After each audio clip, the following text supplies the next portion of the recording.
One of the key characteristics of the third dimensional matrix is that it is dominated by energetic exchange and polarities, because these are the mechanisms by which consciousness organizes itself into various embodiments and forms to teach us the essential lesson of what it means to unify from within, to unify with the concept of the universal one, which had to split itself into various dimensions of itself in order to teach us this lesson of what it means to unite from within. So when I say different energetic embodiments, what I'm mainly referring to are the energetic channels of masculine and feminine energy, not to be confused with the physical sexes or gender identities.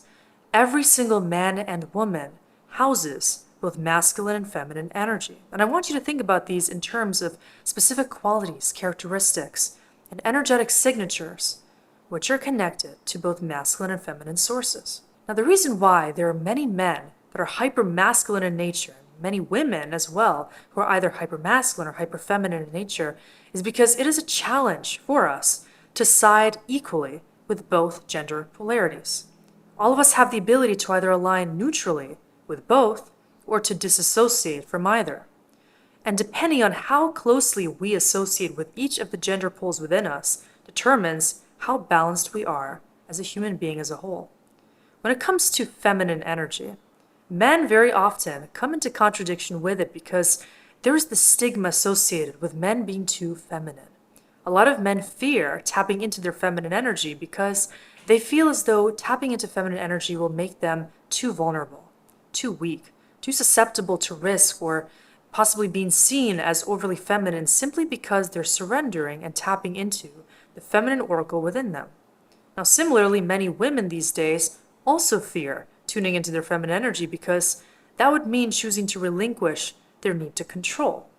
It would mean they have to trust in this divine flow and not necessarily live purely from the headspace, which many women are acclimated to doing because they think they need to tap into this masculine prowess to succeed in their career, especially in fields like business, finance, and physical labor. Women who are used to tapping into their masculine energy find it very difficult to surrender and to just care for themselves as women, having adjusted to this structured, rigid flow which makes them more of a man than a woman.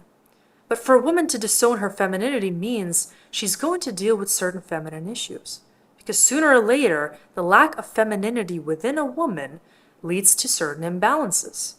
You can try to repress the dominant energy source within you, but sooner or later, it's going to backfire because you are already wired subconsciously to associate more with one or the other gender pole. The healthy balance in a man between his masculine and feminine energy sources is about 60-40, leaning slightly toward the masculine side. Now, likewise, for a woman to be really balanced in her two polarities, she would need to be about 60% feminine, about 40% masculine. The reason why this balance is so important to maintain is because both genders need to have a slight leaning orientation toward their masculine or feminine polarity. This is the polarity from which the experience is dominated. This is where women get to feel like they are allowed to surrender to their divine flow. They're able to be a woman all the time, not needing to adjust themselves to this hyper-masculine matrix they're contained in.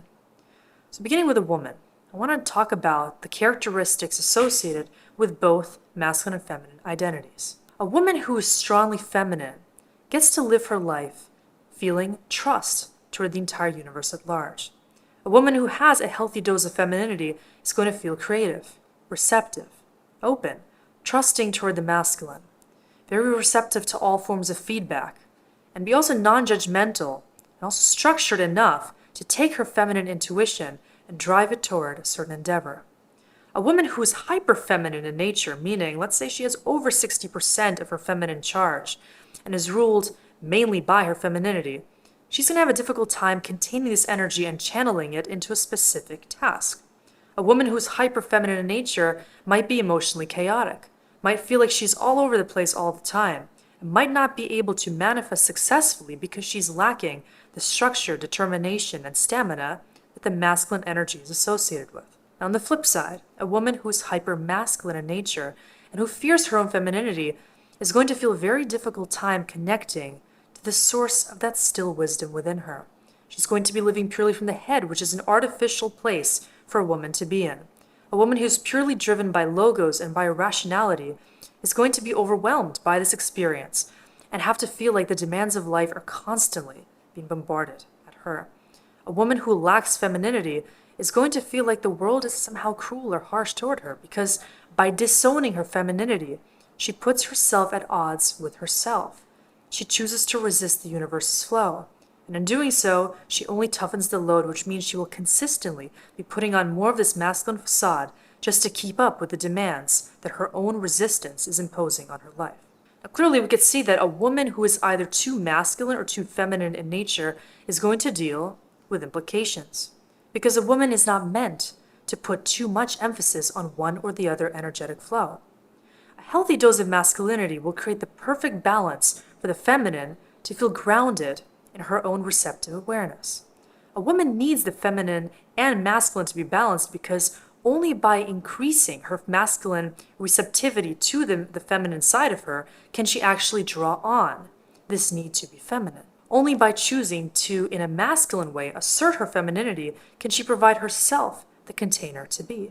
I want you to think about the masculine and feminine interplay as an alchemical marriage existent between the two polarities within the self. In other words, a woman who has that healthy masculine nurture within her is allowing her own femininity to exude in a confident and radiant way. We must contain the masculine energy in order to secure the feminine aspect of ourselves.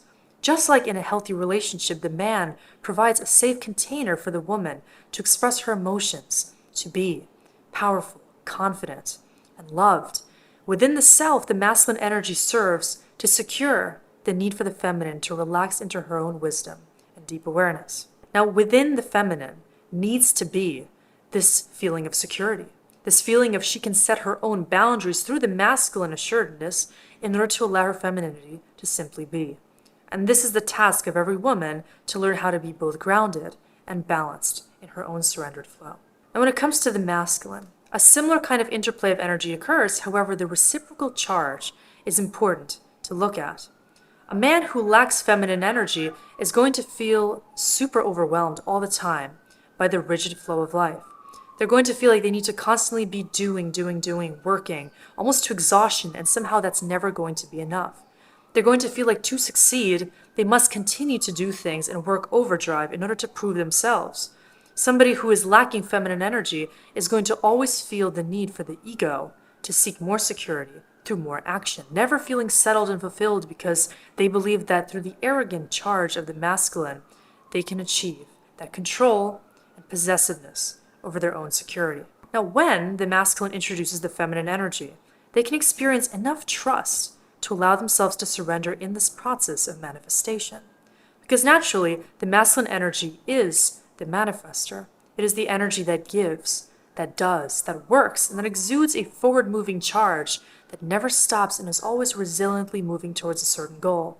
So the masculine that lacks a feminine insight is going to be feeling like nothing is ever enough.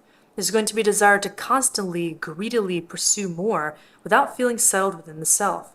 Because unless the feminine is activated and leaned into, the masculine will never feel like he really knows himself. Now, introducing the feminine does something very interesting for a man.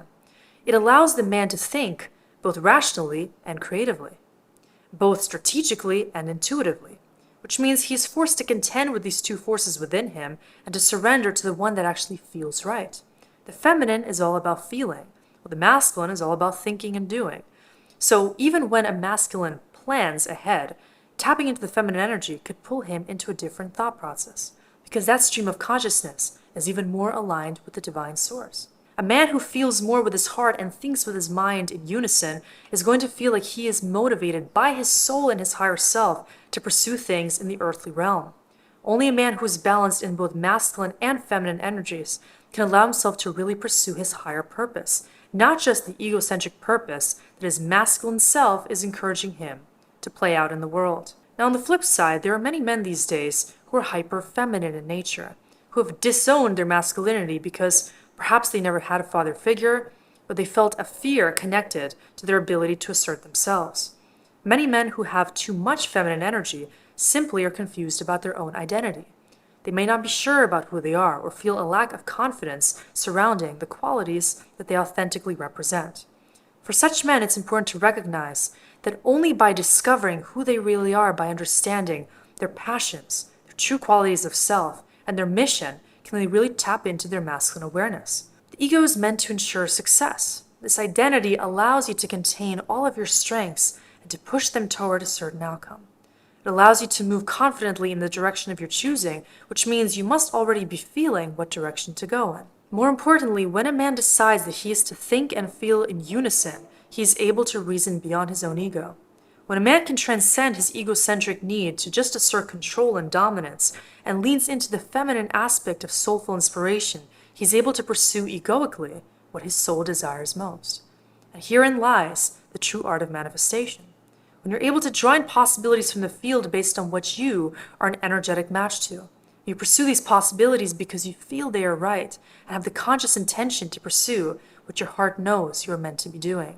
Meanwhile, the masculine side of you just allows you to pursue that which you already know is best and in line with your highest good. The masculine aspect of self provides the structure, resilience, and confidence to pursue that which the soul desires most. But unless you first listen with your heart, you will never be able to identify what you need to be focusing on in the now. Within every single man and woman, this constant battle or marriage between the masculine and feminine energy is at play.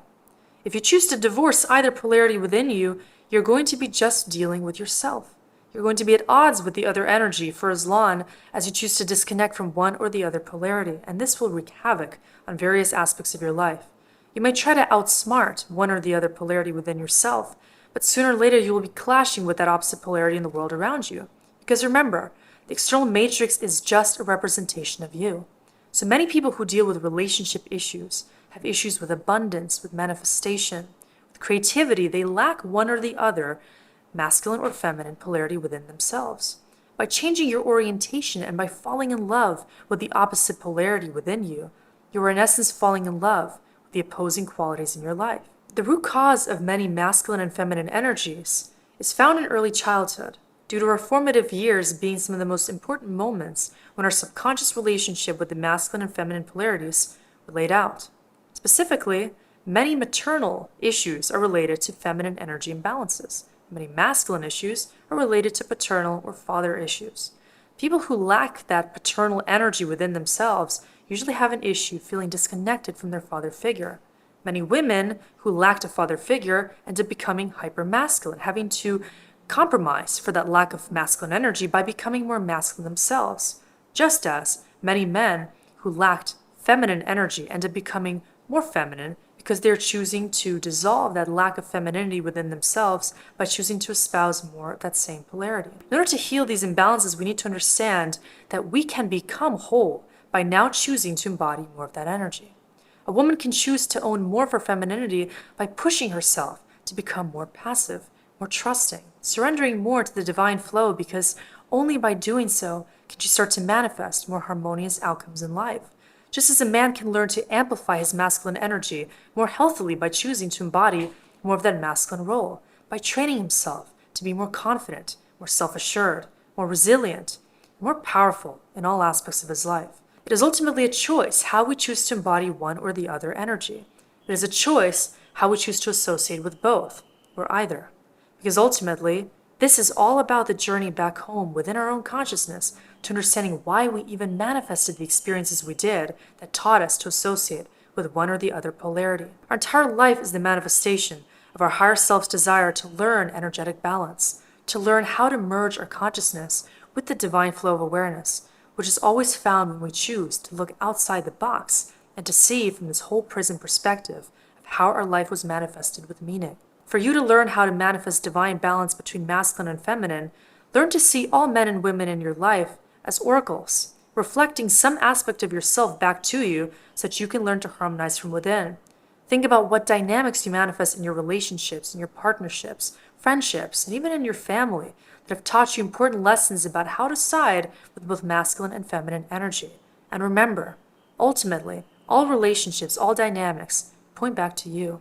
And everything is meant to help you embody more balance based on the roles that you can naturally embody when you choose to love yourself.